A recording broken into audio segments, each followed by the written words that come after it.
Assalamualaikum warahmatullahi wabarakatuh. Selamat datang di channel saya. Kali ini saya akan membawakan sebuah kisah yang penuh misteri dan pelajaran hidup tentang Agus, seorang pemuda yang awalnya tidak percaya dunia mistis. Namun karena tantangan dari sahabatnya Yadi, ia akhirnya terjerat dalam pesugihan Semar Mesem. Kekuatan gaib yang konon bisa membuat pemiliknya berwajah menawan, bisnis lancar, dan mudah mendapatkan uang. Namun di balik itu semua, ada tumbal yang harus dibayar. Inilah kisah perjuangan Agus, dari godaan harta, pahitnya kehilangan, hingga akhirnya menemukan jalan tobat. Mari kita simak kisah selengkapnya. Di sebuah kampung kecil di pinggiran Jawa Tengah, udara sore terasa sejuk.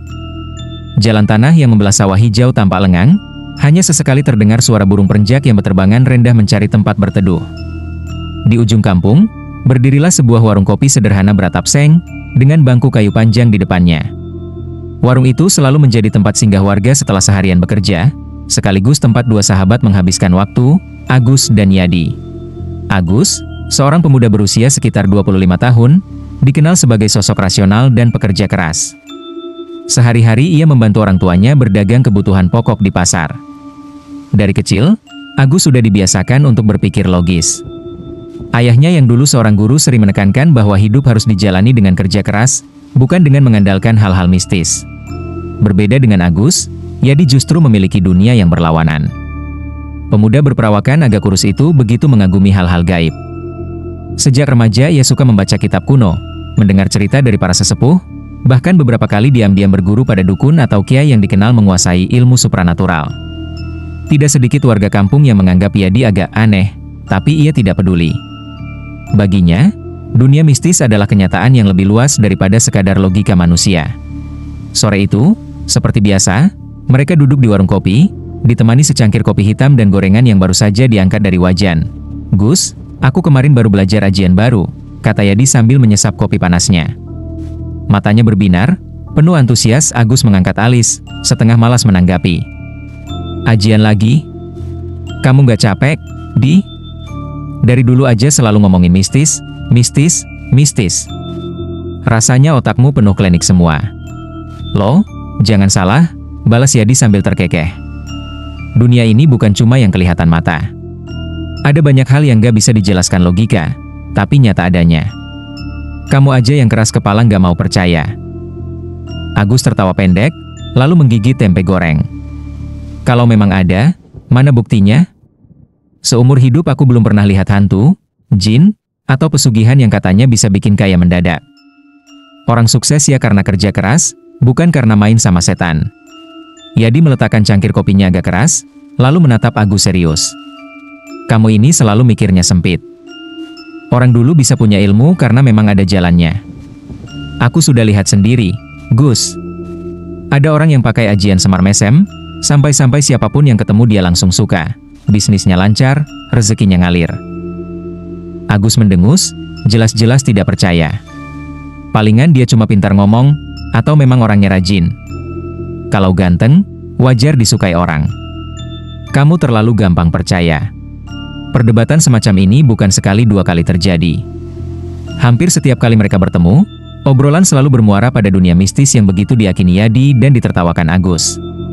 Namun, meski berbeda pandangan, keduanya tetap bersahabat erat. Di saat hening melingkupi mereka, Yadi tiba-tiba mendekat, suaranya diturunkan seolah takut terdengar orang lain. "Gus, kalau aku kasih kamu tantangan, berani nggak?" Agus menatap curiga. "Tantangan apaan?" "Jangan aneh-aneh. Tantangan ikut pesugihan." Mendengar kata itu, Agus langsung tertawa terbahak-bahak hingga hampir tersedak kopi. "Astaga, Di. Kamu ini makin ngawur aja. Pesugihan? Apa aku kelihatan orang putus asa sampai harus minta kaya sama setan?" Namun Yadi tidak ikut tertawa. Wajahnya tetap serius, bahkan sorot matanya dingin menusuk. "Aku serius, Gus. Aku tahu satu ritual pesugihan yang tidak perlu tumbal nyawa. Namanya pesugihan Semar Mesem. Syaratnya cuma kesetiaan penuh. Kalau kamu berhasil jalanin, kamu harus akui kalau dunia mistis itu nyata." Agus berhenti tertawa, lalu menyandarkan tubuhnya ke kursi. "Kesetiaan penuh? Maksudnya apa?" "Ya artinya kamu harus patuh sama aturan yang diberikan. Jangan melanggar, jangan mengingkari. Kalau kamu langgar, akibatnya berat, rezeki bisa hilang, keluargamu bisa sakit-sakitan, bahkan hidupmu bisa hancur. Tapi kalau kamu patuh, kamu bakal ngalamin sendiri betapa nyatanya kekuatan Semar Mesem itu. Agus mendecak, masih mencoba meremehkan. Ah, semua orang bisa ngomong begitu. Tapi baiklah, aku terima tantanganmu. Kalau memang benar ada hasilnya, aku janji bakal mengakuinya.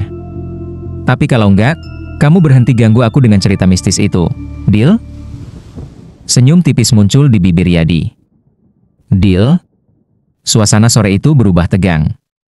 Agus menerima tantangan yang tidak main-main, meski dalam hatinya masih menganggap semua itu hanya permainan. Ia belum tahu, keputusan kecil di warung kopi itu akan menyeretnya ke jalan berliku penuh misteri dan penderitaan. Malam itu, langit kampung diselimuti awan gelap. Hanya bulan separuh yang sesekali menampakkan diri dari balik awan tebal. Angin berhembus dingin, membuat dedaunan bambu di sekitar rumah Yadi bergemerisik seperti bisikan. Agus sebenarnya sudah menyesal setengah mati karena menerima tantangan konyol Yadi sore tadi di warung kopi. Tapi rasa gengsi dan takut diejek sahabatnya lebih besar. Ia tidak ingin Yadi menuduhnya pengecut. Maka, meski berat hati, Agus tetap mendatangi rumah Yadi malam itu. Sudah siap, Gus? Tanya Yadi ketika Agus datang. Agus hanya mengangguk pelan. Jadi beneran kita mau ngelakuin ini malam ini? Tentu. Semar Mesem tidak suka ditunda. Aku sudah siapkan semua perlengkapan, jawab Yadi sambil menunjuk sebuah kain hitam besar yang menutupi sesuatu di sudut ruangan. Agus menelan ludah. Isinya apa itu? Sesajen. Nanti kamu lihat sendiri, kata Yadi tenang, tanpa banyak bicara lagi. Yadi mengajak Agus keluar. Mereka berjalan kaki menembus jalan setapak yang sepi, ditemani suara jangkrik dan sesekali lolongan anjing dari kejauhan. Yadi membawa tas kain berisi sesajen, sementara Agus hanya mengikuti dengan perasaan campur aduk antara takut, penasaran, dan tidak percaya. Setelah menempuh perjalanan sekitar setengah jam, mereka tiba di sebuah tempat yang wingit, sebuah hutan kecil di pinggir kampung. Di tengah hutan itu berdiri sebuah pohon besar, tinggi menjulang, batangnya berdiameter hampir 3 pelukan orang dewasa. Pohon itu dikenal warga sebagai pohon jati buto, pohon keramat yang konon dihuni makhluk halus. Agus merinding begitu melihatnya. Udara di sekitar pohon terasa lebih dingin, dan entah kenapa suasana hutan seolah sunyi menakutkan. Tidak ada lagi suara jangkrik, hanya angin yang membuat dedaunan bergoyang. Apa kita beneran harus di sini? Bisik Agus. Yadi menoleh, tatapannya penuh keyakinan. Inilah tempat yang paling tepat. Semar Mesem suka dengan pohon besar. Kita mulai? Yadi mengeluarkan sesajen, kembang 7 rupa, rokok kretek, kopi pahit, nasi tumpeng kecil, dan beberapa koin logam. Ia menatanya rapi di bawah pohon, lalu menyalakan dupa. Asap tipis mengepul, membawa aroma wangi yang bercampur dengan udara lembab hutan. Agus berdiri kaku, tangannya gemetar. Aku cuma lihat kamu taruh makanan sama dupa. Apa hubungannya sama pesugihan? Diam dulu, jangan banyak tanya, bisik Yadi. Ritual ini butuh ketenangan. Kemudian Yadi duduk bersila, menutup mata, dan mulai melafalkan mantra. Suaranya lirih, tapi setiap kata terdengar jelas, seolah bergetar di udara malam. Agus mendengarkan dengan hati berdebar. Perlahan, hawa di sekitarnya berubah. Angin yang semula tenang kini berputar, membuat dedaunan beterbangan. Dari sudut matanya, Agus seperti melihat bayangan hitam bergerak di antara pepohonan. Aku lihat sesuatu, bisik Agus gemetar. Jangan takut, itu tandanya Semar hadir, jawab Yadi tanpa membuka mata. Mendadak, lampu senter kecil yang dibawa Agus mati dengan sendirinya. Gelap gulita menyelimuti mereka, hanya diterangi cahaya redup dari dupa yang masih menyala. Agus semakin panik, jantungnya berdegup kencang. Lalu Yadi membuka mata, menatap Agus dengan tajam. Sekarang giliranmu. Ucapkan janji kesetiaanmu. Kalau kamu ingkar, kamu tahu akibatnya. Agus menelan ludah, seluruh tubuhnya dingin oleh keringat. Ia tahu dirinya hanya ingin membuktikan kalau semua ini omong kosong. Tapi entah kenapa lidahnya keluh, seolah ada kekuatan yang menekannya. Dengan suara terbata, Agus akhirnya mengucapkan, Agus, janji bakal setia, ora bakal ngingkari, nganti kapan wae. Begitu kata-kata itu keluar, tiba-tiba angin berhenti berhembus. Hening. Tapi dari balik batang pohon jati, Agus melihat sesosok bayangan, perawakan gemuk dengan wajah samar, mirip tokoh Semar dalam pewayangan, tapi matanya merah menyala. Sosok itu hanya berdiri, menatap Agus tanpa kata. Agus menjerit kecil, tubuhnya gemetar. Namun sesosok itu menghilang secepat ia muncul. Yadi tersenyum puas. Selesai. Mulai malam ini, kamu sudah jadi pemilik ajian Semar Mesem. Agus terdiam, masih sulit bernapas. Ia tidak tahu apakah yang barusan ia lihat nyata atau hanya halusinasi. Tapi satu hal yang ia rasakan, tubuhnya seolah ringan, wajahnya panas, dan ada hawa aneh mengalir di dalam dirinya malam itu. Ketika mereka pulang, Agus tidak bisa berhenti memikirkan apa yang baru saja ia alami. Apakah ini benar-benar nyata? Ataukah hanya permainan sugesti? Ia tidak tahu. Yang jelas, kehidupannya tidak akan pernah sama lagi setelah malam itu. Keesokan paginya, Agus bangun lebih awal dari biasanya. Malam setelah ritual, tidurnya gelisah, dihantui bayangan sosok Semar yang muncul sebentar di bawah pohon jati. Namun, ada perasaan aneh yang ia rasakan begitu membuka mata. Tubuhnya terasa segar, wajahnya seolah bercahaya, dan hatinya lebih percaya diri. Saat ia bercermin di kamar, Agus tertegun. Wajahnya sama saja, tapi ada sesuatu yang berbeda. Matanya terlihat lebih teduh, senyumnya lebih menarik. Ia sendiri heran melihat pantulan dirinya di kaca, seolah ada aura baru yang menyelimuti tubuhnya. Aneh, apa ini cuma sugesti? Gumamnya pelan. Hari itu, ia tetap menjalani aktivitas seperti biasa, membantu orang tuanya berdagang di pasar. Tapi sesuatu yang tidak biasa mulai terjadi. Biasanya, Agus hanya duduk menjaga lapak dengan pembeli yang datang seadanya. Namun kali ini, banyak orang yang tiba-tiba mampir, bahkan hanya untuk membeli sedikit barang. Para ibu-ibu yang biasanya cuek ini ramah menyapanya, beberapa sampai tersenyum malu-malu ketika Agus melayani mereka. "Mas Agus, hari ini ganteng banget ya," celetuk salah satu pembeli sambil tertawa kecil. Agus kaget. Ia tidak pernah sekalipun mendapat komentar seperti itu. Apalagi dari orang-orang yang selama ini tak pernah akrab dengannya. Siang hari, seorang pedagang lain yang biasanya tidak suka padanya, tiba-tiba datang membawa minuman dingin. "Gus, ini buat kamu. Anggap aja jamuan," katanya ramah. Agus melongo. Dalam hati ia mulai teringat pada ritual tadi malam. Apa ini efek Semar Mesem itu? Malamnya, Agus kembali menemui Yadi di warung kopi. Ia menceritakan semua kejadian aneh itu dengan wajah serius. Seharian ini orang-orang jadi ramah banget sama aku. Dagangan laris, bahkan ada yang nyapa aku terus-terusan. Apa ini beneran gara-gara ritual semalam?" Yadi tersenyum puas. "Nah, sekarang kamu mulai ngerasain, kan? Itu baru awalnya. Semar Mesem bikin kamu terlihat lebih menawan di mata orang lain. Gak peduli kamu ganteng atau enggak, orang bakal suka. Itu bukti kalau dunia mistis itu nyata." Agus terdiam. Rasa skeptis yang selama ini ia pertahankan mulai goyah. Ia memang merasakan sendiri perubahan nyata. Dalam hati, ia mulai mengakui, mungkin memang ada sesuatu yang tidak bisa dijelaskan dengan logika. Hari-hari berikutnya semakin memperkuat keyakinannya, dagangannya semakin ramai, uang mengalir deras, keuntungan berlipat ganda, banyak orang menawarinya kerja sama bisnis, bahkan seorang wanita cantik, yang dulu tidak pernah meliriknya, kini sering datang ke lapaknya hanya untuk membeli hal kecil. Semua terasa terlalu mudah. Terlalu indah. Namun di balik semua itu, Agus mulai menyadari sesuatu. Setiap malam, ketika ia pulang dan berbaring, ia selalu merasakan ada bayangan di pojok kamarnya. Tidak jelas bentuknya, tapi ia yakin sedang diawasi. Kadang, ia mendengar suara tawa kecil, suara yang mirip dengan tawa Semar dalam pertunjukan wayang. Hehehehe. Suara itu membuat bulu kuduknya berdiri. Agus berusaha menutup telinga dengan bantal, tapi suara itu tetap terdengar. Ia mencoba menenangkan diri. Ini harga kecil untuk rezeki besar, pikirnya, namun semakin hari, godaan semakin besar. Uang dan perhatian membuat Agus berubah. Ia yang dulu sederhana, kini mulai berpenampilan mewah. Ia membeli pakaian baru, jam tangan mahal, bahkan mulai memikirkan untuk membuka usaha sendiri. "Gus, kamu harus ingat janji kesetiaanmu," kata Yadi suatu malam, mengingatkan. "Semar Mesem memang memberi banyak, tapi kalau kamu melanggar, akibatnya bisa parah." Agus hanya tersenyum setengah hati. Iya, aku tahu. Tapi kan ini bagus, Aku sekarang bisa bantu keluarga, bisa punya usaha. Aku nggak nyesel ikut tantanganmu." Namun, jauh di dalam hatinya, Agus mulai merasakan kegelisahan karena semakin besar rezeki yang datang, semakin jelas pula bayangan yang mengikutinya. Sampai pada suatu malam, ketika Agus pulang larut, ia mendapati pintu rumahnya terbuka sedikit. Di ruang tamu, kursi goyang peninggalan ayahnya bergerak pelan, seperti ada yang duduk di sana. Agus mendekat dengan tubuh gemetar. Dan di sana, samar-samar ia melihat sosok gemuk dengan wajah semar, tersenyum lebar menatapnya seketika tubuhnya membeku. Ia ingin berteriak, tapi suara tercekat di tenggorokan.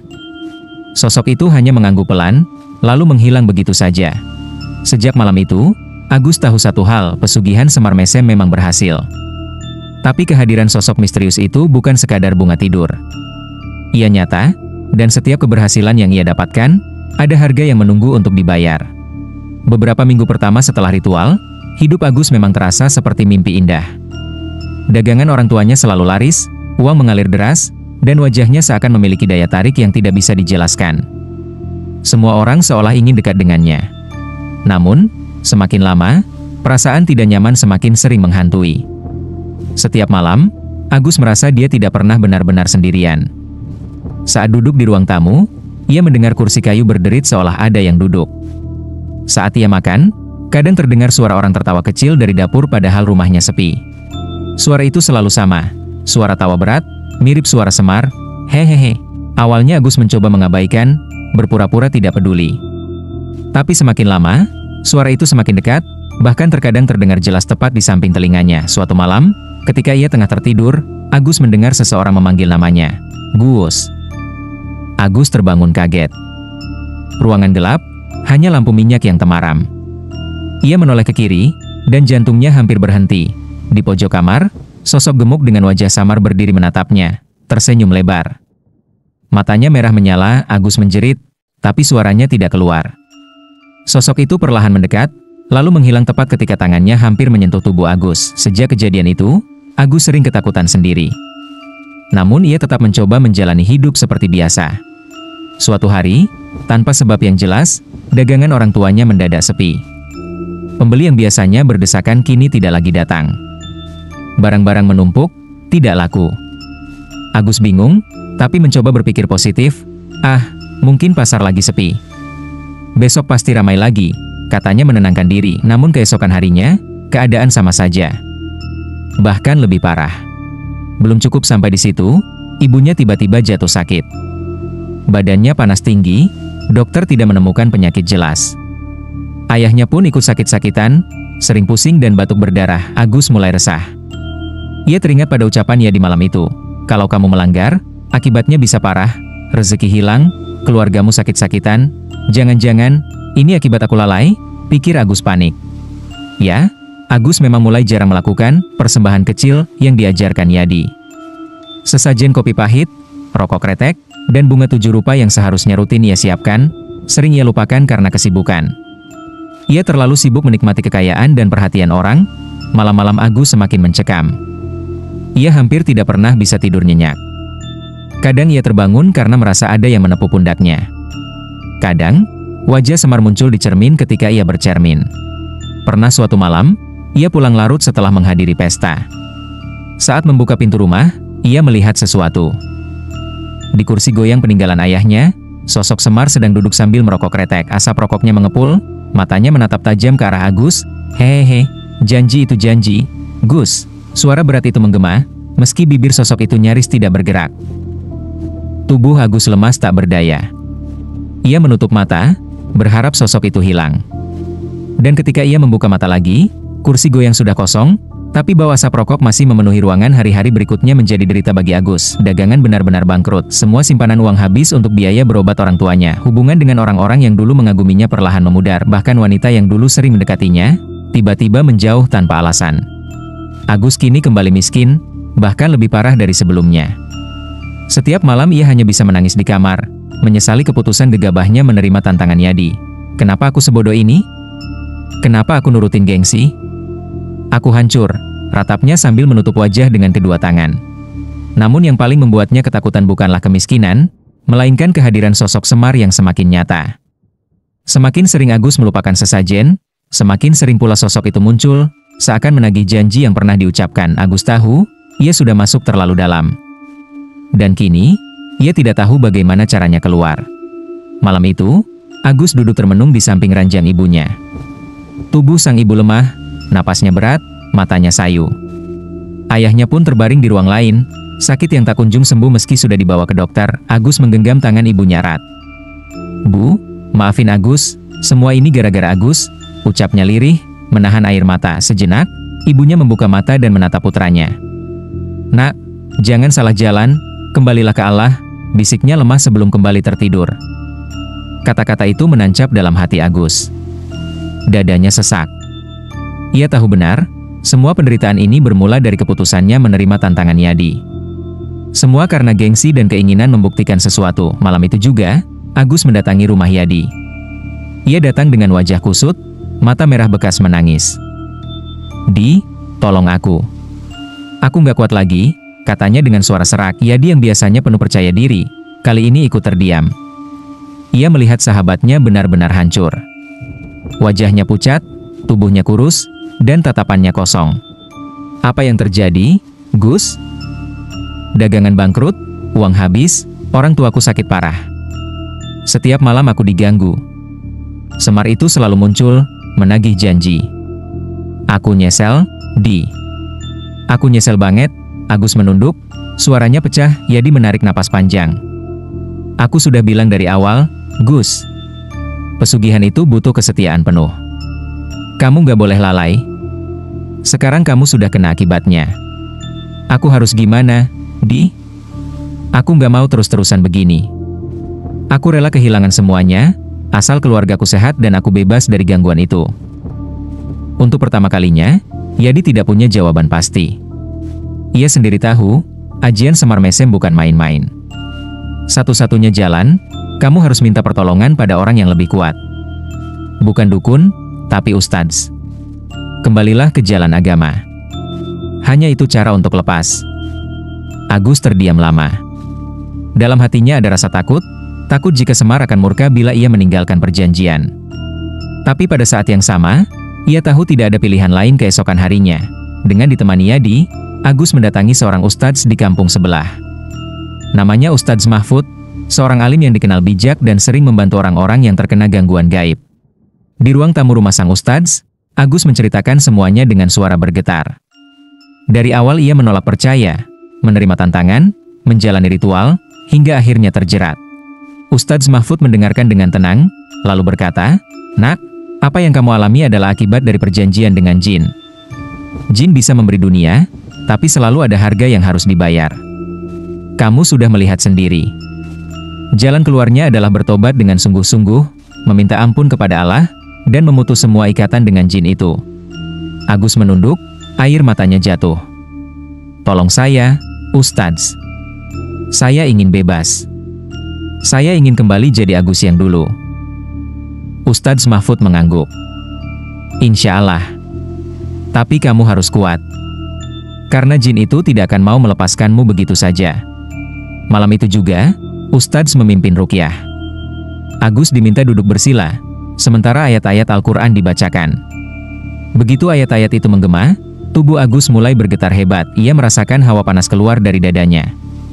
Telinganya berdenging, dan dalam benaknya muncul suara tawa keras. "Hehehe, kamu janji, Gus, janji." Agus menjerit, tubuhnya berguncang. Seolah ada kekuatan yang mencoba merobek tubuhnya dari dalam, namun Ustadz terus melantunkan ayat suci dengan tenang dan penuh keyakinan. "La ilaha illallah, Muhammadur Rasulullah." Tangisan Agus pecah. Ia menutup telinganya, berteriak keras. Bayangan Semar muncul sekilas di matanya. Marah, matanya menyala. "Dia milikku." Suara itu menggema di dalam kepalanya. Namun bacaan ayat tidak berhenti. Semakin keras suara jin itu, semakin lantang pula lantunan ayat. Hingga akhirnya, Agus terhempas jatuh ke lantai, tubuhnya lemas, napasnya tersengal. Perlahan, rasa sesak di dadanya hilang. Bayangan Semar memudar, suara tawa lenyap. Yang tersisa hanyalah ketenangan yang belum pernah ia rasakan sejak ritual itu dilakukan. Setelah itu, Agus berusaha memulai hidup dari awal. Semua hartanya hilang, dagangan habis, dan ia kini benar-benar kembali ke titik nol. Namun ada satu hal yang membuatnya bersyukur. Kedua orang tuanya perlahan membaik setelah ruqyah dilakukan. Meski hidupnya miskin lagi, Agus merasa lebih tenang. Ia sadar, semua kesenangan instan dari pesugihan hanyalah jebakan. Suatu malam, ia kembali duduk bersama Yadi di warung kopi. Bedanya, kali ini suasana hening, tanpa perdebatan. Terima kasih, Di. Kalau bukan karena kamu ngajak aku ke Ustadz, mungkin aku sudah habis. Yadi menatap sahabatnya. Aku yang salah, Gus. Aku yang ngajak kamu ke jalan itu. Maafkan aku. Agus tersenyum lemah. Gak apa-apa. Justru karena ini aku jadi belajar banyak. Aku percaya dunia mistis itu nyata. Tapi aku juga tahu, itu bukan jalan yang benar. Keduanya terdiam, hanya suara malam yang menemani. Persahabatan mereka tetap terjalin, meski jalan yang mereka pilih berbeda. Agus kembali menata hidupnya dengan iman dan kerja keras, sementara Yadi masih menekuni dunia mistis, tapi kini lebih berhati-hati. Agus tahu, perjalanan hidupnya baru saja dimulai kembali. Tapi ia tidak menyesal. Karena kali ini, ia memilih jalan yang benar. Beberapa bulan berlalu sejak malam ruqyah itu. Hidup Agus memang tidak kembali seperti dulu. Tidak ada kekayaan instan, tidak ada wajah menawan yang membuat semua orang terpesona. Tapi ia merasa lebih bahagia daripada saat dirinya berada di puncak kejayaan semu. Setiap pagi, ia membantu ayahnya yang sudah mulai pulih untuk membuka lapak kecil di pasar. Dagangan mereka tidak selalu ramai, tapi cukup untuk makan sehari-hari. Malam hari, Agus rutin ikut pengajian bersama warga, sesuatu yang dulu tak pernah ia lakukan. Ketenangan batin kini jauh lebih berharga daripada segala harta. Suatu malam, setelah sholat Isya di musola, Agus duduk di teras rumahnya sambil menatap langit. Angin malam berhembus pelan, membuat pikirannya tenang. Ia teringat perjalanan panjang yang baru saja ia lalui. Kalau saja aku tidak menerima tantangan itu, mungkin aku tidak akan pernah belajar, gumamnya. Yadi datang menghampiri, membawa 2 gelas teh hangat. Ia duduk di samping Agus. Wajahnya terlihat berbeda, tidak lagi segelap dulu. Ada ketenangan juga dalam sorot matanya. Gus, kata Yadi perlahan, aku lihat kamu berubah banyak. Jujur, aku iri. Kamu berani ninggalin semua itu dan kembali ke jalan benar. Agus menatap sahabatnya. Aku nggak berani, Di. Aku cuma terpaksa. Soalnya aku lihat sendiri akibatnya.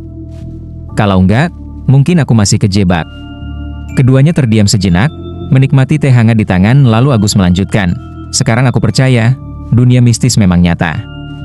Tapi itu bukan sesuatu yang harus kita kejar. Rezeki itu Allah yang atur, bukan semar, bukan jin, bukan pesugihan. Yadi mengangguk pelan.